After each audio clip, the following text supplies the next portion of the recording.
أعوذ بالله من الشيطان الرجيم. بسم الله الرحمن الرحيم. رب اغفر لي ولوالدي ولمن دخل بيتي مؤمنا وللمؤمنين والمؤمنات ولا تزد الظالمين إلا تبارا. وقال أيضا ربنا اغفر لي ولوالدي وللمؤمنين يوم يقوم الحساب. صدق الله العظيم. وقال نبينا صلى الله عليه وسلم إن الرجل لترفع درجته في الجنة فيقول العبد أنا هذا فيقال باستغفار ولدك لك أو كما قال عليه الصلاة والسلام. துலகத்தை படைத்து பரிபாலிக்கக்கூடிய வல்லநாயன் அல்லாஹுக்கே சர்வ புகழும். அல்ஹம்துலில்லாஹ்.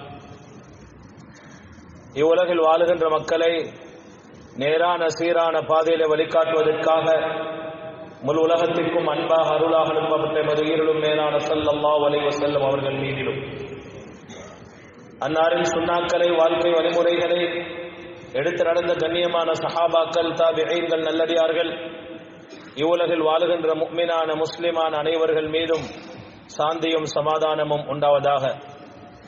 அல்லாஹுடைய மாளிகையில் இஅ்திகாவுடைய நியத்துடன் அமர்ந்திருக்கும் இஸ்லாமிய சகோதரர்களே, அல்லாஹுவின் நல்லடியார்களே, அல்லாஹுடைய கட்டளைகளை எமது வாழ்க்கையிலே இயன்ற அளவு அவைகளை எடுத்து நடந்தும் அவனால் ஹராமாக்கப்பட்ட விடயங்களை நமது வாழ்க்கையிலே முற்றுமுழுதா அவைகளை தவிர்ந்து வாழும்படி முதற்கண் குறைகள் நிறைந்து எனக்கும் அப்பால் உங்களுக்கும் தக்வாவை கொண்டு வஸீயத்தும் நசீஹத்தும் செய்து கொள்கின்றேன்.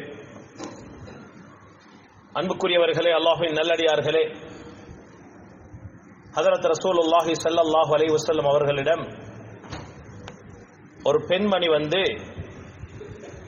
ஸல்லல்லாஹு அலைஹி வஸல்லம் அவர்களிடம் கேட்டார்கள், யா ரசூலல்லாஹ், இன்ன உம்மி மாதத் வலம் தஹுஜ், என்ற உம்மா மரணித்து விட்டால் ஹஜ் செய்யாமலே அவர்கள் அல்லாஹ்வின் பக்கம் திரும்பி விட்டார்கள். அஃப அஹுஜ்ஜு அன்ஹா, என்னுடைய தாயின் மீது நான் ஹஜ் செய்யட்டுமா என்று கேட்டார்கள். ஸல்லல்லாஹு அலைஹி வஸல்லம் சொன்னார்கள், நஅம் ஹுஜ்ஜி அன்ஹா, அந்த தாய்க்கு பகரமாக நீ ஹஜ்ஜை நிறைவேற்று என்று சொன்னார்கள். திரும்ப அந்த பெண்மணி ஹஜ்ரத் ரசூலுல்லாஹி ஸல்லல்லாஹு அலைஹி வஸல்லம் அவரிடம் கேட்டார்கள், இன்ன உம்மி மாதத் வ அலைஹா ஸௌமு ஷஹ்ரின், என்னுடைய தாய் ஒரு மாத காலம் நோன்பு பிடிக்காமலே நோன்பை விட்டவளாக மரணித்து விட்டாள். அஃப அஸூமு அன்ஹா, அந்த தாயின் மீது அந்த தாய்க்காக நான் நோன்பு நோக்கட்டுமா என்று கேட்டார்கள். ஸல்லல்லாஹு அலைஹி வஸல்லம் அவர்கள் ஃபஸூமி அன்ஹா, நீ அந்த தாய்க்காக நோன்பு நோறு, நோன்பு பிடி என்று ஸல்லல்லாஹு அலைஹி வஸல்லம் அவர்கள் பதில் அளித்தார்கள். அன்புக்குரியவர்களே, அல்லாஹ்வின் நல்லடியார்களே, இந்த ஹதீஸில் இருந்து ஒரு முக்கியமான செய்தியை எங்களுக்கு பெறலாம். எங்களை விட்டும் எமது பெற்றோர்கள் மரணித்து விட்டால், எங்களுடைய தாய் தந்தையர்கள் இறந்து விட்டால், அவர்களுக்காக வேண்டி செய்ய வேண்டிய சில முக்கியமான கடமைகள் இருக்கிறது என்பதை இந்த ஹதீஸினூடாக நாங்கள் விளங்கிக் கொள்ளலாம்.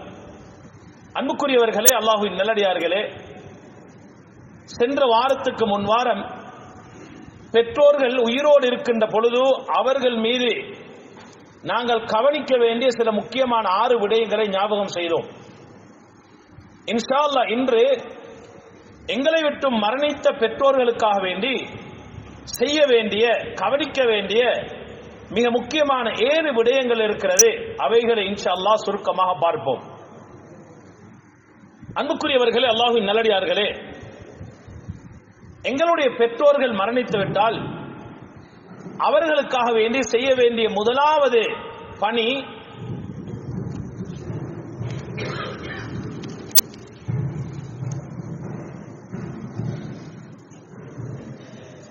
அவர்களுடைய கடன்கள் இருந்தால் அவைகளை முழுமையாக நாங்கள் நிறைவேற்ற வேண்டும்.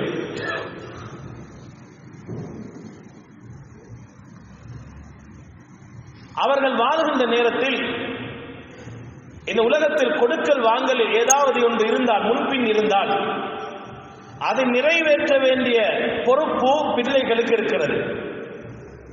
உலமாக்கள் எப்படி பேசியிருக்கிறார்கள் என்றால், ஒரு வாப்பா மௌத்தாகிவிட்டார், அவருடைய சொத்து பிள்ளைகளுக்கும் மனைவிக்கும் சேர வேண்டி இருக்கிறது.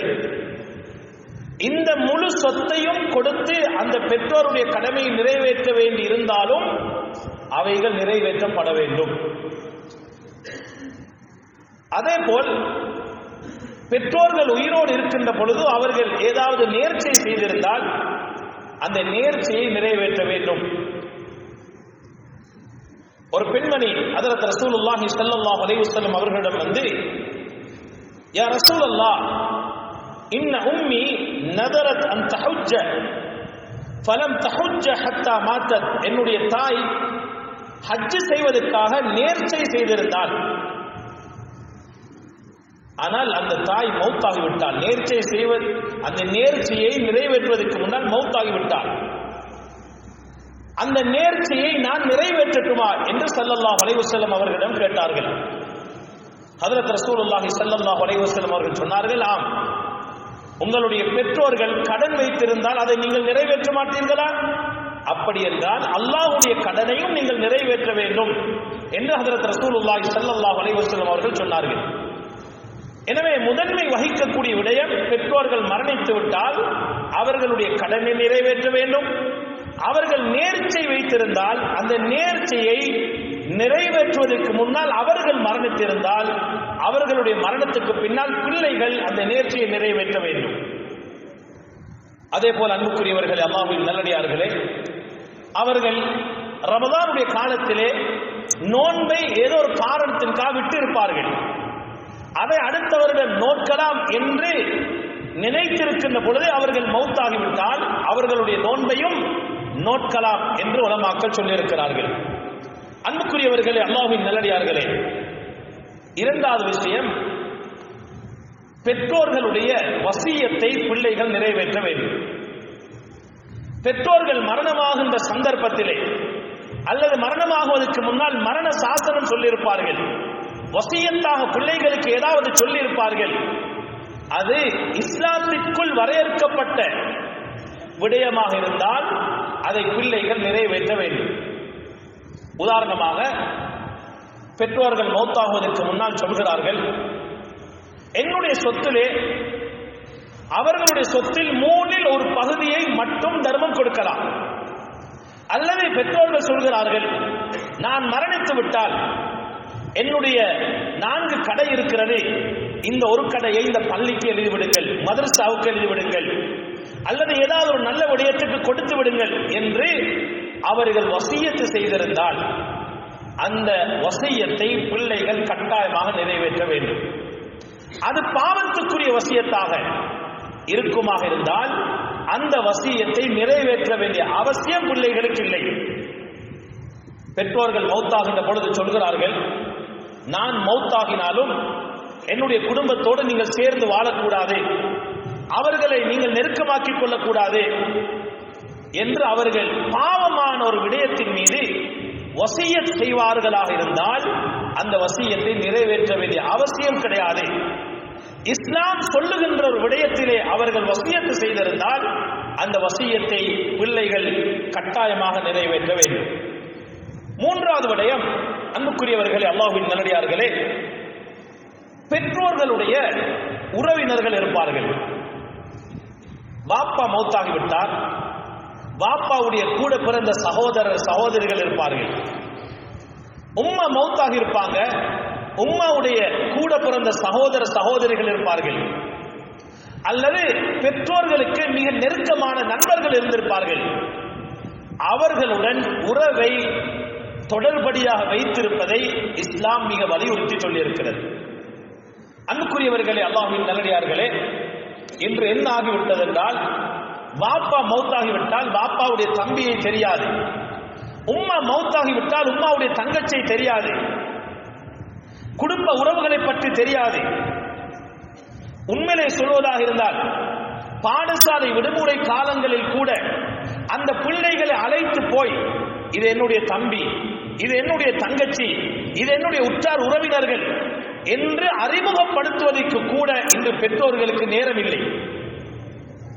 ஏதோ திருமண வைபவத்துக்கு வருகிறார்கள், மரண வீட்டுக்கு வருகிறார்கள், கலந்து கொள்கிறார்கள், சலாம் கொடுத்து பிரிந்து விடுகிறார்கள்.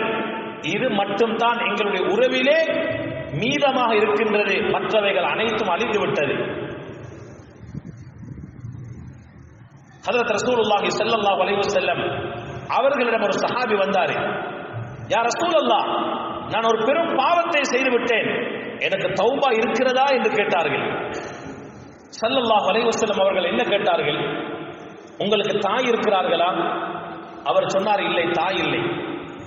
கேட்டார்கள், உங்களுடைய தாயுடைய சகோதரர் இருக்கிறார்களா? ஆம், இருக்கிறார்கள். அப்படி என்றால் அந்த சகோதரரிடத்தில் போய் நீங்கள் பணிவிடை செய்யுங்கள் என்று ரசூலுல்லாஹி ஸல்லல்லாஹு அலைஹி வஸல்லம் அவர்கள் உபதேசம் செய்தார்கள். அல் ஹாலா பிமன்சிலத்தில் ஸல்லல்லாஹு அலைஹி வஸல்லம் அவர்கள் சொன்னார்கள், தாயுடைய கூட பிறந்த சகோதரி தாயுடைய அந்தஸ்திலே இருக்கிறார். எனவே பெற்றோர்கள் மரணித்து விட்டால் அவர்களுக்கு செய்ய வேண்டிய ஆகப்பெரிய உபகாரம் தான் அவர்களுடைய குடும்பத்தினர்களுடன் மிக நெருக்கமான உறவை கடைசி வரைக்கும் பேணுவது. அப்துல்லா இப்னு உமர் ரலியல்லாஹு அன்ஹு அவர்கள் கழுதையிலே பிரயாணம் செய்து கொண்டிருக்கிறார்கள். ஒரு காட்டரவியை கண்டார்கள். அது அப்துல்லா இப்னு உமர் ரலியல்லாஹு அவர்கள் அந்த கழுதையில் இருந்து இறங்கி அந்த அரபியை மேலே ஏற்றி அவர்களுடைய தலப்பாகையை கொடுத்து அவர்களை கூட்டிச் சென்றார்கள். பார்த்து கொண்டவர்களுக்கெல்லாம் ஒரு ஆச்சரியமான ஒரு காட்சியாகவே இது இருந்தது. அப்துல்லா இப்னு உமர் ரலியல்லாஹு அவர்களிடத்தில் கேட்கப்பட்டுச்சு, நீங்க இந்த மனிதருக்கு மிக கண்ணியம் செலுத்தினீர்கள், மரியாதையோடு நடந்து கொண்டீர்கள், உங்களுக்கும் அவருக்கும் இருக்கிற உறவு முறை என்ன என்று கேட்டார்கள். அதில் அப்துல்லா இப்னு உமர் ரலியல்லாஹு அவர்கள் சொன்னார்கள், அவர்கள் என்னுடைய தந்தையின் நண்பரின் மகன் என்று சொன்னார்கள். தந்தையின் நண்பர் என்று கூட சொல்லவில்லை, என்னுடைய தந்தையின் நண்பரின் மகன் என்று சொன்னார்கள். அந்த சஹாபாக்கள் எப்படி தன்னுடைய பெற்றோர்களுடைய நண்பர்களை மதித்து நடந்தார்கள், உறவு முறைகளை எப்படி கவனம் செலுத்தினார்கள். இது அந்த பெற்றோர்கள் மரணித்ததன் பின்னால் அவர்களுக்கு செய்ய வேண்டிய ஒரு மிக முக்கியமான ஒரு அம்சம்.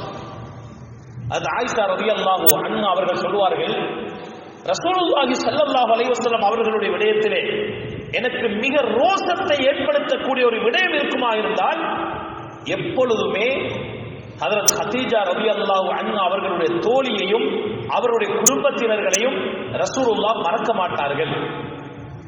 ரசூலுல்லாஹ் மௌத்தாகும் வரைக்கும் கதீஜா ரலியல்லாஹு அன்ஹா அவருடைய குடும்பத்துடன் மிக நெருக்கமான உறவுமுறை கொண்டிருந்தார்கள்.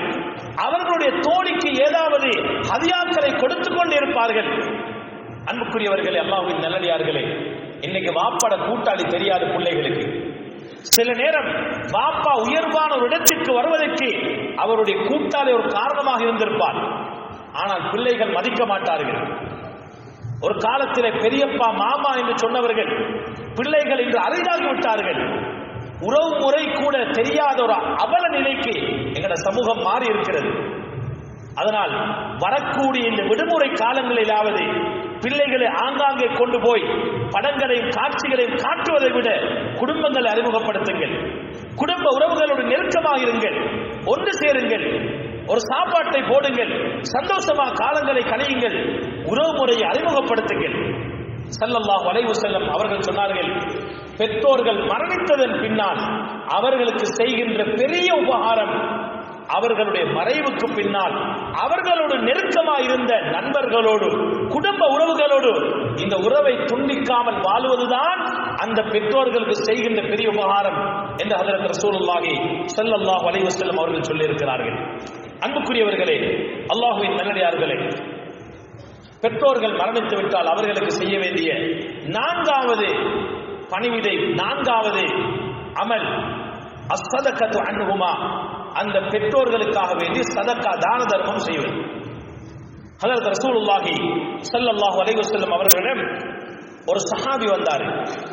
யா ரசூலல்லாஹ், என்னுடைய தாய் மரணித்து விட்டாள். அஃபலஹா அஜ்ருன் அன் தஸத்தக்து அன்ஹா, நான் என்னுடைய தாய்க்கு சதக்கா செய்தால் அந்த கூலி என்னுடைய தாய்க்கு கிடைக்குமா என்று கேட்டார்கள்.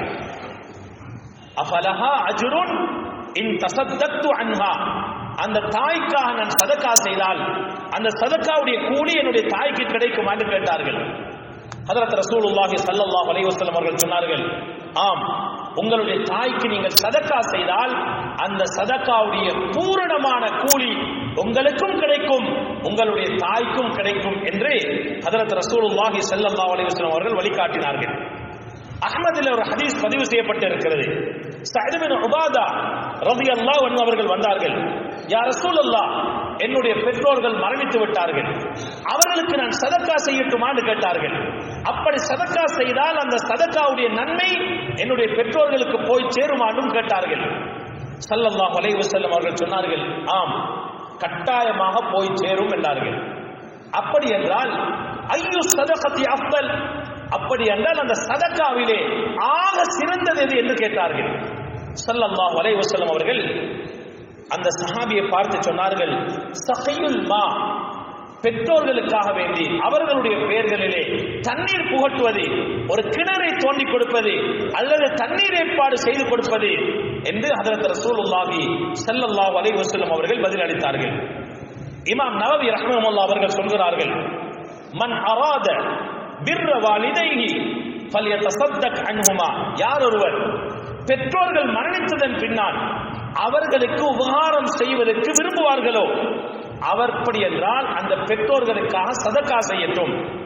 ஃபைன்ன ஸதகத, நிச்சயமாக சதக்கா என்பது தஸிலு இலல் மையத்தி வ யன்தஃபிஉ பிஹா பிலா খিলাஃபின் பைனல் முஸ்லிமீன, உண்மையிலே சதக்கா செய்தால், தர்மம் செய்தால் முஸ்லிம்களுக்கு மத்தியில் எந்த கருத்து வேறுபாடும் இல்லாமல் அந்த சதக்காவுடைய பூரணமான கூலி மையத்தாளிகளுக்கு போய் சேரும், கபராளிகளுக்கு போய் சேரும் என்று இமாம் நவவி ரஹ்மத்துல்லாஹி அவர்கள் குறிப்பிட்டு இருக்கிறார்கள்.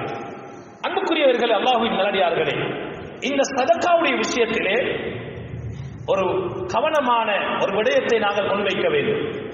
இந்த சதக்கா என்ற பெயரிலே ஒரு சில விடயங்களை நாங்கள் செய்கின்றோம், ஆனால் அது சமூகத்திற்கு பிரயோசனமற்றதாக இருக்கிறது. நான் சொல்வது பிழையாக இருந்தால் திருத்தி தரலாம், ஏற்றுக்கொள்கின்றேன். இன்று நிறைய மஸ்ஜிதுகளில் பாருங்கள், எங்கு பார்த்தாலும் மன்சில்களும் யாசீன்களும் இருக்கிறது. நாங்கள் எல்லாரும் சேர்ந்து ஓதினாலும் அந்த யாசீன்கள் மீதமாகின்ற அளவுக்கு, மன்சில்கள் மீதமாகின்ற அளவுக்கு இன்று மன்சில் கிதாபுகளும் யாசீன் கிதாபுகளும் நிறைந்து விட்டது. ஒரு காலத்தில் அது தேவையாக இருந்தது. குர்ஆனுக்கு ஒரு முக்கியத்துவம் இருந்தது, குர்ஆனுடைய பிரதிகள் இல்லாமல் இருந்தது. அந்த பகுதி, அந்த கால பகுதிகளிலே அது தேவைக்குரியதாக இருந்தது. ஆனால் இன்று உண்மையிலே என்னிடத்தில் கூட 10க்கும் மேற்பட்ட மன்சில்கள் வீட்டில் இருக்கிறது. எனக்கு தேவைப்படுகின்றது ஒரே ஒரு மன்சில் தான். நாங்கள் சதக்கா என்ற பெயரிலே செய்கின்றோம், அது நல்ல காரியம் தான் என்றாலும் சமூகத்துக்கு பிரயோசனமா அளிக்கிறா என்றால் அது கேள்விக்குரியதாகத்தான் இருக்கிறது. அப்படி என்றால் என்ன செய்வது சகோதரர்களே? மாஷா அல்லாஹ், உங்களுடைய ஊரை பொறுத்தளவில் நல்ல மதரசாக்கள் 2 இருக்கிறது. உங்களுடைய ஊரை அண்மித்த ஒரு மதரசா இருக்கிறது. அந்த மதரசாக்களுக்கு போய் அந்த மதரசாக்கு தேவையான கிதாபுகள் ஏராளமாக இருக்கிறது. தஃசீர் கிதாபுகள் இருக்கலாம், ஹதீஸ் கிதாபுகள் இருக்கலாம். அவர்களிடத்தில் போய் உங்களுடைய மதரசாக்கு நாங்கள் ஏதாவது கிதாபுகளை வக்ஃப் செய்ய போகின்றோம், ஏதாவது கிதாபுகள் தேவையா, தஃசீர்கள் தேவையா, ஹதீஸ் கிரந்தங்கள் தேவையா என்று கேட்டு அவைகளை வாங்கி கொடுக்கலாம். அது அந்த பிள்ளைகளுக்கும் பிரயோசனமாகும். அங்கே ஓதுகின்ற பிள்ளைகள் சமூகத்துக்கு ஏதாவது சொல்கின்ற பொழுது அந்த நன்மைகளும் அந்த கபராளிக்கு போய் சேரும் என்பதை நாங்கள் மறந்துவிடக் கூடாது. அன்புக்குரியவர்களே, அல்லாஹ்வின் நல்லடியார்களே, எனவே தர்மம் செய்கின்ற பொழுது நீங்கள் அதை செய்ய வேண்டாம் என்று சொல்லவில்லை. ஆனால் செய்வதாக இருந்தால் மசூராக்களை முன்வைத்து 10 யாசீன்களை அடித்து அது ஓதாமல் இருப்பதை விட ஒரு கிதாபை எடுத்து ஒரு பிள்ளைகளுக்கு கொடுக்கின்ற பொழுது அதில் ஏதாவது பிரயோசனத்தை ஏற்படுத்தலாம். அதே போன்ற அன்புக்குரியவர்களே, அல்லாஹ்வின் நல்லடியார்களே, இவ்வளவு ஒரு பெரிய ஒரு ஊரிலே ஒரு நூலகத்தை நாங்கள் காணவில்லை. ஒரு நூலகத்தை ஏற்பாடு செய்யலாம். இன்று வாலிபர்கள் போதை வஸ்துக்கும் அதற்கு அதற்கும் இதற்கும் அடிமையாகி விட்டார்கள் என்று கதை சொல்கின்றோமே தவிர அவர்களை திசை திருப்பதற்கான ஏதாவது வழிகள் செய்திருக்கிறோமா என்று கேட்டால் அது இன்னும் எம் சமூகத்திலே கேள்விக்குரியதாகத்தான் இருக்கிறது. பள்ளியோடு நிர்வாகத்தோடு மசூரா செய்து ஒரு நூலகத்தை அமைத்து அதில் இஸ்லாமிய கிதாபுகளை, இஸ்லாமிய வரலாறுகளை அங்கே கிதாபுகளின் ஊடாக பிள்ளைகளுக்கு நாங்கள் கொண்டு வந்து வைத்தால் அதிலே வாசிப்பார்கள், பிரயோசனம் அடைவார்கள். எனவே அன்புக்குரியவர்களே, அதாவது மூத்தானவர்கள் மீது நாங்கள் சதக்கா செய்கின்ற பொழுது அந்த சதக்கா பிரயோசனமான சதக்காவாக இருக்க வேண்டும் என்பதை உங்களிடத்தில் நான் ஆழமாக பதிய வைத்துக் கொள்கின்றேன். அடுத்ததாக அன்புக்குரியவர்களே, அல்லாஹ்வின் நல்லடியார்களே, அஞ்சாவது விஷயமாக பெற்றோர்கள் மரணித்து விட்டால் அவர்களுக்கு செய்ய வேண்டிய ஆக முக்கியமான ஒரு விடயம் தான் அல் இஸ்திக்ஃபாரு லஹுமா, அந்த பெற்றோர்களுக்காக பாவ மன்னிப்பு தேடுவது. அவர்கள் செய்த உலகத்தில் தவறுகள் இருக்கலாம், தப்புக்கள் இருக்கலாம், அந்த தவறுகளுக்காக பிள்ளைகள் பாவ மன்னிப்பு தேட வேண்டும். ஹதரத் நூஹ் அலைஹிஸ்ஸலாம் அல்லாஹ்விடத்தில் தன்னுடைய பெற்றோர்களுக்கு பாவ மன்னிப்பு தேடினார்கள். ஹதரத் இப்ராஹிம் அலைஹிஸ்ஸலாம் தன்னுடைய பெற்றோர்களுக்காக பாவ மன்னிப்பு தேடினார்கள். எப்படி தேடினார்கள்? நூஹ் அலைஹிஸ்ஸலாம் ரப்பிக்ஃபிர்லி வலிவாலிதைய வலில்முஃமினீன ரப்பிக்ஃபிர்லி வலிவாலிதைய வலிமன் தഖல பைத்திய முஃமினா வலில்முஃமினீன வல்முஃமினாத். அவர்கள் அல்லாஹ்விடத்தில் பிரார்த்தனை செய்தார்கள், யா அல்லாஹ், என்னுடைய பாவங்களை மன்னிப்பாயாக, என்னுடைய பெற்றோர்களுடைய பாவங்களை நீ மன்னிப்பாயாக. ஹஜ்ரத் இப்ராஹிம் அலைஹிஸ்ஸலாம் துஆ செய்தார்கள், ரப்பனா குஃபிர்லி வலிவாலிதைய வலில்முஃமினீன யௌம யகூமுல் ஹிசாப். யா அல்லாஹ், நாளை மறுமையிலே கேள்வி கணக்கு கேட்கக்கூடிய அந்த நாளையிலே என்னுடைய பாவங்களை மன்னிப்பாயாக, என்னுடைய பெற்றோர்களுடைய பாவங்களை மன்னிப்பாயாக, பூரா மனித முஸ்லிம்களுடைய பாவங்களை மன்னிப்பாயாக என்று ஹஜ்ரத் இப்ராஹிம் அலைஹிஸ்ஸலாம் அவர்கள் பிரார்த்தனை செய்திருக்கிறார்கள். எனவே ஒரு பெற்றோர்களுக்கு செய்ய வேண்டிய ஆகப்பெரிய நன்றி கடன் தான் அவர்கள் மௌத்தாகினால் அவர்களுடைய பேரிலே அதிகமான இஸ்திக்பார்கள், பாவ மன்னிப்புகளை தேடுவது. ஹதீஸுல் குதுஸில வரக்கூடிய ஒரு ஹதீஸை ஹஜ்ரத் ரசூலுல்லாஹி ஸல்லல்லாஹு அலைஹி வஸல்லம் அவர்கள் சஹாபாக்களுக்கு சொன்னார்கள், இன்ன ரஜுல லதுர்ஃபஉ தரஜதுஹு ஃபில் ஜன்னah, ஒரு மனிதனுடைய அந்தஸ்தை அல்லாஹ் நாளை மறுமையிலே சொர்க்கத்தில் அதிகரித்துக் கொண்டிருப்பான். அவருக்கு அது ஆச்சரியமாக இருக்கும். ஏனென்றால் அவருடைய உலகத்திலே செய்த அமல்கள் அந்த சொர்க்கத்தில் அந்தஸ்துகளை கூட்டுகின்ற அளவுக்கு மேல்மிச்சமான அமல்களா இருக்கவில்லை. சாதாரண அமல்களோடு தான் அவர் இருந்தார். இப்படி சொர்க்கத்தில் எனக்கு அந்தஸ்துகள் உயர்த்தப்படுகிறது என்ற தோரணையிலே அல்லாஹ்விடத்தில் கேட்பார். ஃபயகூல் அல்-அப்த் அன்னா ஹாதா லி, யா அல்லாஹ், இவைகள் எல்லாம் எனக்கு எப்படி கிடைக்கிறது என்று ஆச்சரியத்தோடும் அவர் செய்யாத அமலுக்கு கூலியை, அவர் செய்த அமலை விட அதிகமான கூலிகள் இவருக்கு கிடைப்பது போன்று உணர்ந்து இவர் அல்லாஹ்விடத்தில் கேட்பார். அவருக்கு பதிலளிக்கப்படும், இந்த அந்தஸ்து உங்களுக்கு எப்படி கிடைத்தது என்றால் உங்களுடைய பிள்ளைகள் உங்களுக்கு இஸ்திக்ஃபார் செய்தார்கள், பாவ மன்னிப்பு தேடினார்கள், அதனால் உங்களுடைய அந்தஸ்து உயர்த்தப்படுகிறது என்று ஹஜ்ரத் ரசூலுல்லாஹி ஸல்லல்லாஹு அலைஹி வஸல்லம் அவர்கள் ஹதீஸில் குதுஸில வரக்கூடிய அந்த ஹதீஸை சொல்லி காட்டினார்கள். அன்புக்குரியவர்களே, அல்லாஹ்வின் நல்லடியார்களே, எங்களுடைய பெற்றோர்கள் எங்களுக்கு எவ்வளவு பணிவிடைகள் செய்திருக்கிறார்கள், எங்களுக்கு எவ்வளவு ஹிதமத்துகள் செய்திருக்கிறார்கள், எங்களுக்கு எவ்வளவு மேலான சேவைகளை செய்திருக்கிறார்கள். அவர்கள் மரணித்ததன் பின்னால் அவர்களுக்கு செய்ய வேண்டிய முக்கியமான அமல்கள் ஒன்றுதான் அவர்களுடைய பாவ மன்னிப்புக்காக பெற்றோர்களுக்காக துஆ செய்வது, இஸ்திக்பார் செய்வது. நாங்கள் பாவ மன்னிப்பென்றாலே அது குற்றம் செய்தவர்கள் தான் செய்ய வேண்டும், தவறுகள் செய்தவர்கள் தான் செய்ய வேண்டும், அல்லது ரமதானுடைய காலத்தில் தான் செய்ய வேண்டும் என்ற ஒரு கட்டுப்பாட்டை போட்டிருக்கிறோம். இல்லை சகோதரர்களே, எந்த நேரமும் இஸ்திக்பார் செய்து கொள்ளலாம், எந்த நேரமும் பாவ மன்னிப்பு தேடிக் கொள்ளலாம். முக்கியமாக எங்களுடைய பெற்றோர்களுக்கு நாங்கள் பாவ மன்னிப்பு தேட வேண்டிய ஒரு கட்டாய கடமைப்பாடு எங்களிடத்தில் இருக்கிறது. அல்லாஹு தஆலா அந்த பெற்றோர்களுடைய பாவங்களை மன்னித்து அவர்களுக்கு இஸ்திக்பார் செய்யக்கூடியவர்கள் அல்லாஹு தஆலா எங்களை ஆக்கி அருள்வானாக. அன்புக்குரியவர்களே, அல்லாஹ்வின் நல்லடியார்களே, ஆறாவது விஷயம்தான் பெற்றோர்கள் மரணித்து விட்டால் அவர்களுக்காக வேண்டி துஆ செய்ய வேண்டும், அவர்களுக்காக வேண்டி பிரார்த்தனை செய்ய வேண்டும். ஸல்லல்லாஹு அலைஹி வஸல்லம் அவர்கள் சொன்னார்கள், இதா மாத இப்னு ஆதம் இன்கத அமலுஹு, ஒரு மனிதன் மௌத்தாகினால் அவருடைய எல்லா அமல்களும் துண்டிப்பு பெற்றுவிடும். இல்லா மின் ஸலாத், 3 அமல்களை தவிர சொன்னார்கள். அதிலே ஒன்றுதான் வலதின் சாலிஹின் யதுஉ லஹு, பெற்றோர்களுக்காக வேண்டி பிள்ளைகள் துஆ செய்கிறார்கள், அந்த துஆ அல்லாஹ்விடத்திலே போய் சேர்கிறது. அது மட்டுமல்ல, அந்த கபராளிகளுக்கு அது பிரயோசனமாகிறது. அன்புக்குரியவர்களே, அல்லாஹ்வின் நல்லடியார்களே, இன்றைக்கு நாங்கள் எங்கள் உம்மா வாப்பா மௌத்தாகினால் ஆசைப்படுறோம், எங்களோட வாப்பாவுடைய ஜனாசாவை நாங்கள் தொழுவிக்க வேண்டும், உம்மாவுடைய ஜனாசாவை நாங்கள் தொழுவிக்க வேண்டும் என்று ஆசைப்படுகிறோம். அல்ஹம்துலில்லாஹ், அதை வரவேற்கிறோம். அப்படித்தான் இருக்கவும் வேண்டும். ஆனால் இன்னொரு பக்கமும் அதிலே சேர்த்துக் கொள்ளவும் வேண்டும். அது என்னவென்றால், உதாரணத்திற்கு வாப்பா அசருடைய நேரத்திலே மௌத்தாகிவிட்டார், மகரிபுடைய நேரத்துக்கு வாப்பாவுடைய ஜனாசாவை பள்ளி வாயிலுக்கு கொண்டு வந்து விட்டார்கள். இப்ப மகன் சொல்கிறார், ஹசரத், இந்த வாப்பாவுடைய ஜனாசாவை நாங்க தான் தொழு விட்டோம் என்று ஆசைப்படுறோம், குடும்பத்தில் இவர் தொழு விட்டுவாரு. அல்ஹம்துலில்லாஹ், அதற்கு இஸ்லாத்தில் இடம்பாடு இருக்கிறது, அனுமதியும் இருக்கிறது. ஆனால் ஒரு கணம் சிந்திக்க வேண்டும், வாப்பா மௌத்தாகிய அந்த நேரத்துக்கு முன்னால் சுபஹுடைய தொழுகை நான் தொழுதேனா, துஹருடைய தொழுகையை தொழுதேனா, அசருடைய தொழுகையை தொழுதேனா? இதை ஒன்றும் தொழாமல் வாப்பாவுடைய ஜனாசாவை மட்டும் தொழுறதுக்கு எனக்கு ஆசை வந்தால் அதுல என்ன பிரயோசனம் இருக்கிறது? அந்த ஜனாசாவை தொழுவுட்டுவதாக இருந்தால் அதற்கு முன்னால் உள்ள தொழுகைகள் என்னுடைய நிலைப்பாடு என்ன? அன்புக்குரியவர்களே, அல்லாஹ்வின் நல்லடியார்களே, இது ஒரு பக்கம் இருக்க, சிலர்கள் ஜனாசாவை தொழுவுட்டுவதற்கு ஆசைப்படுகிறார்கள். அதுக்கு மாற்று கருத்துகள் இல்லை, உண்மை, கட்டாயமா அது செய்ய வேண்டும். ஆனால் அதனுடைய சுரூத்துகள், அதனுடைய பரவுகள், எப்படி தொழுவுட்ட வேண்டும், எத்தனை தக்பீராத்துகள் இருக்கிறது, அந்த தக்பீருக்கு மத்தியில் ஓதக்கூடிய விஷயங்கள் எங்களுக்கு தெரிகிறதா என்றதை பரிசோதித்ததன் பின்னால் தான் இந்த இடத்துக்கு வர வேண்டும்.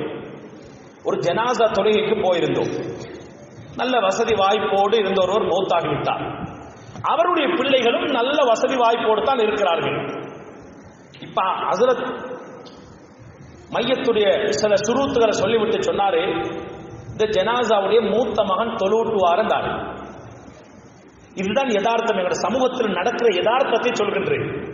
இதை தவறாக புரிந்து கொள்ளாதீர்கள், நீங்கள் தயாராக வேண்டும் என்பதற்காக வேண்டி சொல்கின்றேன்.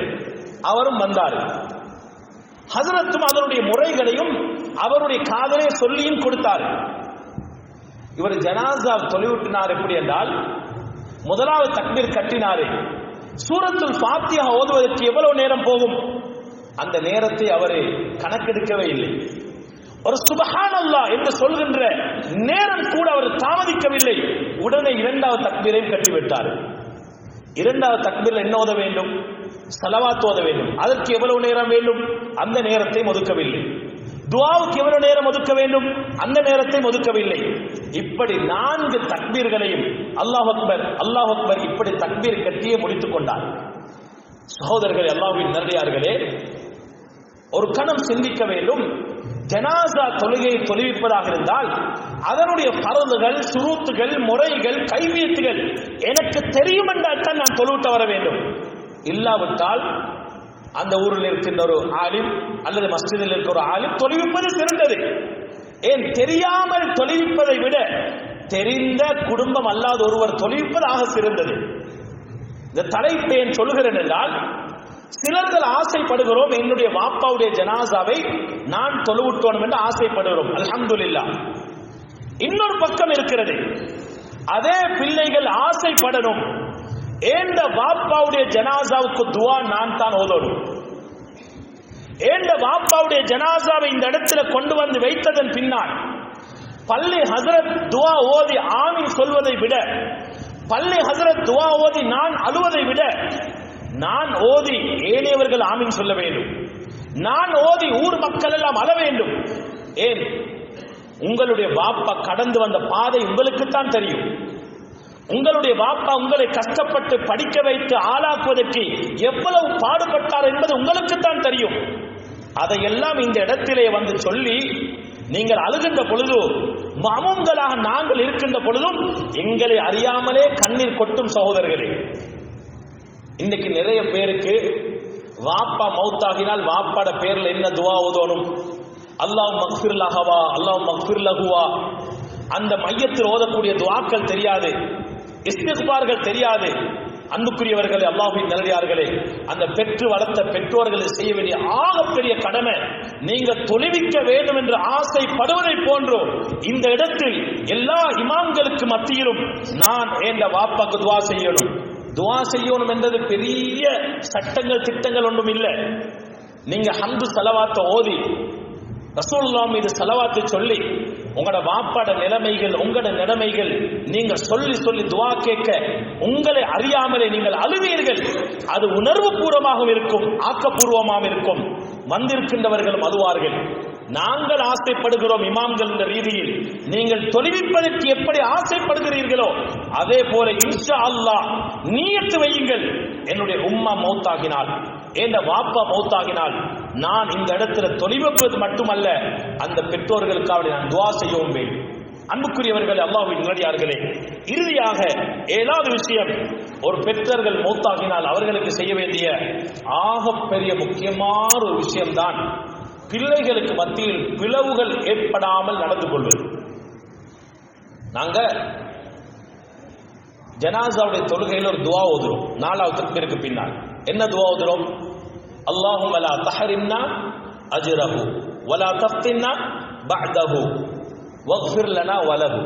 அந்த துஆவுடைய அர்த்தம் என்ன? அல்லாஹும்ம லா தஹரிம்னா அஜ்ரஹு, யா அல்லாஹ் இவருடைய கூலியை எங்களுக்கு தடுத்து விடாதே. இவர் மௌத்தாகினத்தின் மீது நாங்கள் பொறுமையா இருக்கிறோம்.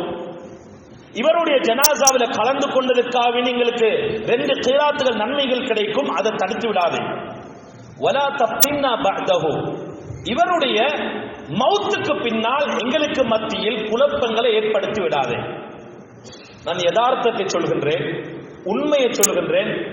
இன்னைக்கு எங்களோட சமூகத்துக்கு என்ன நடந்திருக்கிறது என்றால், வாப்பா மௌத்தாகினால் உம்மா இத்தால, வாப்பா கபர்ல, பிள்ளைகள் கோட்ஸ்ல, சொத்துக்கு அடித்துக் கொள்ளக்கூடிய எத்தனை பிள்ளைகள். ஒன்று வாப்பட தவறு, நான் மௌத்தாகினால் இந்த சொத்து வராசத் என்ற ரீதியில எப்படி பங்கு பிரியணும் என்று உலமாக்களிடம் போய் கேட்டு தெரிந்து அந்த சொத்தை பங்கிட்டுக் கொள்ளுங்கள் என்று சொல்லிக் கொடுக்கிறதும் இல்லை. நாங்களும் பள்ளியில் இருக்கின்றோம், 2 நூற்றாண்டுகளை தாண்ட போகுது, அல்ஹம்துலில்லாஹ். ஆனா வராசத்துடைய சட்டங்களை யாருமே கேட்கிறதில்லை. வராசத் என்ற பாடமே இல்லை. இன்னைக்கு மௌத்தாகினால் அல்லாஹ்வுடைய சட்டம் என்ன? வாப்பா மௌத்தாகினால் வாப்பாவுடைய சொத்தை எப்படி பங்கு பிரியணும், இதற்கு எங்களோட மார்க்கத்தில் சட்டம் சொல்லி தந்திருக்கிறது. சரி, வாப்பா மௌத்தாகிறதுக்கு முன்னாலே பிள்ளைகளுக்கு பங்கீடு செய்து கொடுத்துட்டார்கள் என்றால் அது ஹிபத்தாக போகும். அது ஹிபத்தா போன ஒரு விடயத்திற்கு குடும்பத்தில் அடிச்சு கொள்ளக்கூடாது. இன்னைக்கு நிறைய பேர் சொல்றாங்க, உம்மமார் சொல்றாங்க, இவர் மௌத்தானதுக்கு பிறகு எங்களோட பிள்ளைகள் எல்லாம் ஒன்று சேர்ற இல்லை, சொத்துக்காவணி பிரிஞ்சிட்டாங்க, வாகனத்துக்காவணி பிரிஞ்சிட்டாங்க, காணி பூமிக்காவணி பிரிஞ்சிட்டாங்க. நாம் அவர் வாழ்ந்த வீட்டில் இருக்கிற நிலைக்கே வெளியே போக சொல்றாங்க பிள்ளைகள். இப்படி ஒரு மோசமான நிலைக்கு பிள்ளைகள் ஆளாக்கப்பட்டு விட்டார்கள். அன்புக்குரியவர்களே, அல்லாஹ்வின் நல்லடியார்களே, இது ஒரு பெரிய தலைப்பு சந்தர்ப்பம் இருந்தால் இன்ஷா அல்லாஹ் பேசுவோம். எனவே ஒருவர் மௌத்தாகினால், ஒரு வாப்பாவோ உம்மாவோ மௌத்தாகினால் எங்களுக்கு முக்கியமான 7 கடமைகள் இருக்கிறது. ஒன்று, பெற்றோர்களுடைய கடன்களை நிறைவேற்றணும். அவர்கள் நோன்பு விஷயத்தில் ஏதாவது நோன்பு பிடிக்காமல் இருந்தால் நோன்பை நிறைவேற்ற வேண்டும். ஹஜ்ஜை நிறைவேற்றுவதற்கு சந்தர்ப்பம் கிடைக்காவிட்டால் ஹஜ்ஜை நிறைவேற்றலாம். அவர்கள் கடன் வைத்திருந்த அந்த கடனை நாங்கள் நிறைவேற்ற வேண்டும்.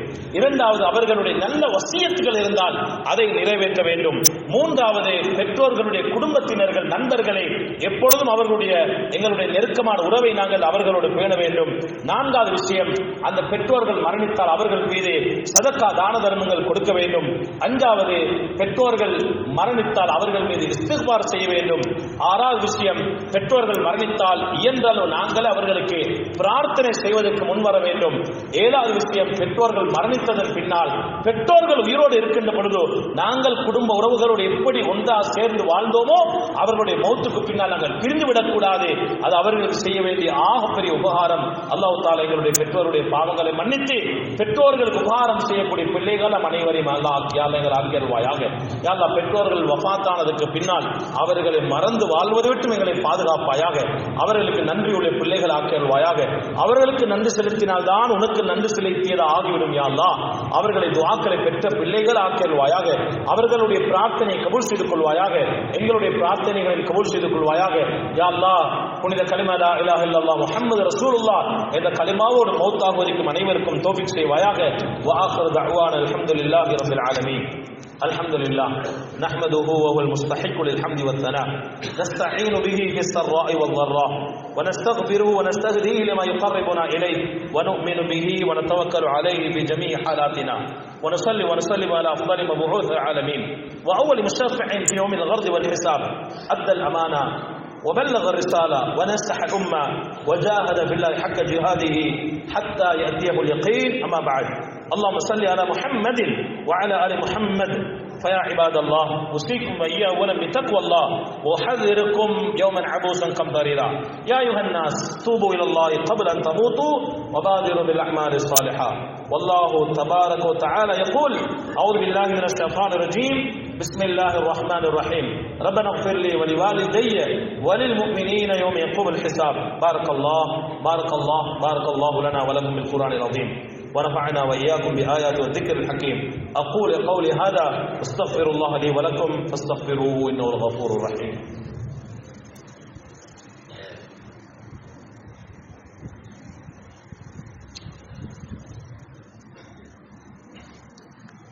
الحمد لله حمدا كثيرا كما أمر، وأشهد أن لا إله إلا الله وحده لا شريك له إرغاما لمن جهد به وكفر، وأشهد أن محمدا عبده ورسوله سيد البشر، صلى الله على سيدنا محمد وعلى آله وصحبه ما اتصلت به عين بنظر. أما بعد، فأوصيكم عباد الله وإياي أولا بتقوى الله، فإن التقوى تنجيكم من عذاب القبر وعذاب النار.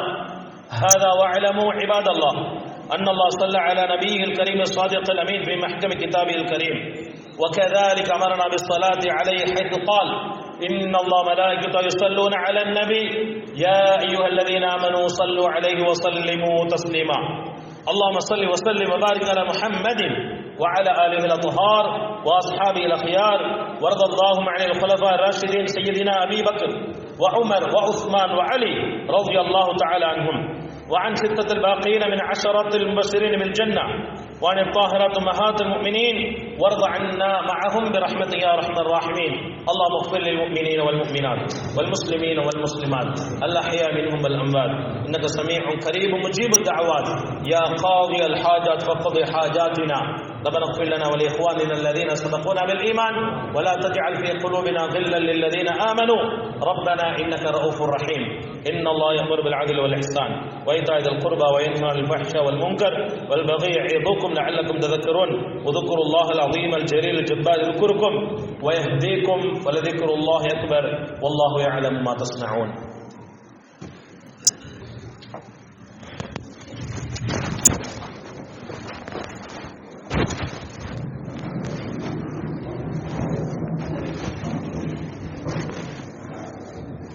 Allah